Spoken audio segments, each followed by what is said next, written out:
जलती हुई आग में आखिरकार किसके चीखने की आवाज आ रही थी? आसपास के लोग उस आग को बुझाने में लगे थे। फायर ब्रिगेड भी पहुंच चुकी थी और लोगों के पीछे एक डायन खड़ी जोर जोर से हंस रही थी।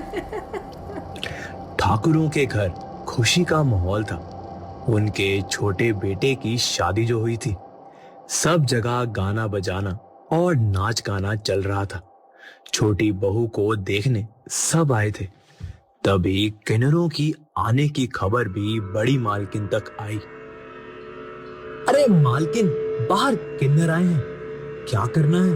अरे, किन्नर भी अपना आशीर्वाद देने आए हैं। ये तो बहुत खुशी की बात है कि किन्नर नई बहू को आशीर्वाद देंगे।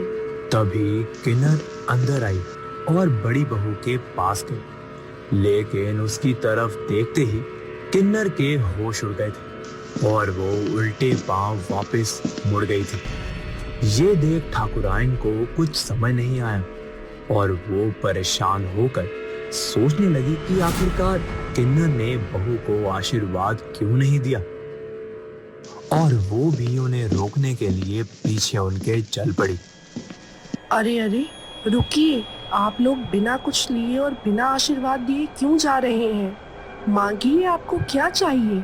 ठाकुराइन, खुशी का माहौल होता तो जरूर लेते, लेकिन अब हमें कुछ नहीं चाहिए। बताइए तो सही कि आखिर हुआ क्या?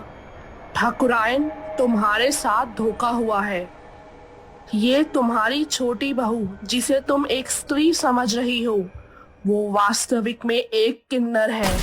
ये सुनते ही ठाकुराइन के पैरों तले जमीन खिसक गई थी और वो गुस्से में जलती हुई अपने आप पर काबू नहीं पा रही थी। तभी उसने सब नाच गाना बंद करा दिया। बंद करो सब, खत्म हुआ सारा आयोजन। ठाकुराइन सब बंद करवाकर अपने कमरे में चली आई। उसे कुछ सूझ नहीं रहा था, लेकिन अपनी इज्जत के साथ धोखा होते हुए वो नहीं देख सकती थी, ना ही ठाकुरों का नाम खराब कर सकती थी। अब उसने मन ही मन में एक इतनी भयानक योजना का निर्माण कर लिया, क्योंकि ना अब वो किसी को सच बता सकती थी, क्योंकि इससे उसके खानदान पर हंसी उड़ाते हुए एक मिनट नहीं लगता। दुनिया ना ही उस किन्नर को अपनी बहू स्वीकार कर सकती थी। तभी वो रसोई घर की ओर गई और वहां से रामू काका को छुट्टी पर जाने को कह दिया। उसके बाद एक जग में मिट्टी का तेल लेकर रसोई घर के बाहर आकर खड़ी हो गई और छोटी बहू को आवाज देने लगी। तभी छोटी बहू, तुम अपनी पहली रसोई आज ही कर लो, क्योंकि हमने पंडित जी से पूछा है। उनका कहना है कि आज के बाद कई दिन तक कोई शुभ मुहूर्त नहीं है। ठाकुराइन के कहने पर बहू ने सिर हिला दिया और जैसे बहू रसोई के अंदर जाने लगी, ठाकुराइन ने पैर फिसलने का बहाना कर वो जग में भरा मिट्टी का तेल छोटी बहू पर गिरा दिया और फिर उसे कपड़े भी नहीं बदलने दिए, क्योंकि पहले ही देर हो रही थी, संध्या होने वाली थी।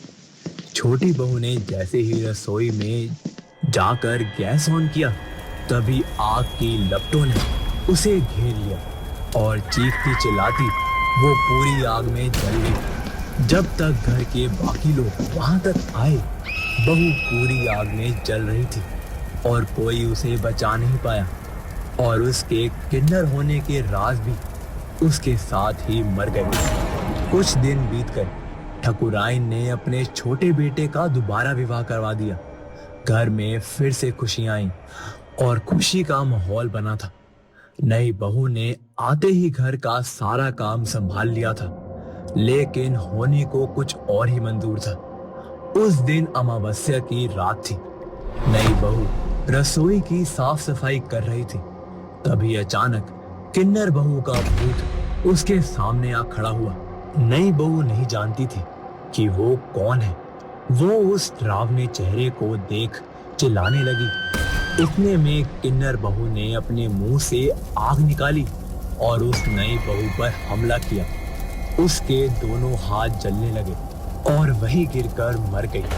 तभी ठाकुराइन भी भागती हुई वहां पहुंची। किन्नर बहू का भूत देख उसकी जीभ हलक में रह गई थी। ठाकुराइन, तूने मेरे साथ अच्छा नहीं किया। मेरे घर वालों ने मेरी जबरदस्ती शादी करवा दी और मुझसे चुप रहने को कहा, और तूने उनके धोखे का बदला मुझसे लिया। मेरी क्या गलती थी कि मैं किन्नर थी? इसका मतलब मुझे जिंदा जला कर मार दिया जाए। अरे अरे, मुझे माफ कर दे। तूने इसे क्यों मार डाला? इसका क्या कसूर था? तब मुझे कुछ समझ नहीं आ रहा था। मुझसे गलती हो गई। अब तू नहीं बचेगी। जिंदा जलने का दर्द क्या होता है आज तुझे मालूम पड़ेगा। किन्नर बहू फिर से मुंह से आग का गोला निकालकर ठकुराइन के ऊपर हमला करने लगी और ठकुराइन जलती जलाती जोर जोर से चिल्लाने लगी। इतने में दोनों ठाकुर भी आ गए। किन्नर बहू ने उन पर भी हमला कर दिया। अब कोई नहीं बचेगा, कोई नहीं बचेगा। इतने में सब जलने लगा और अचानक पूरी हवेली आग से लग गई थी।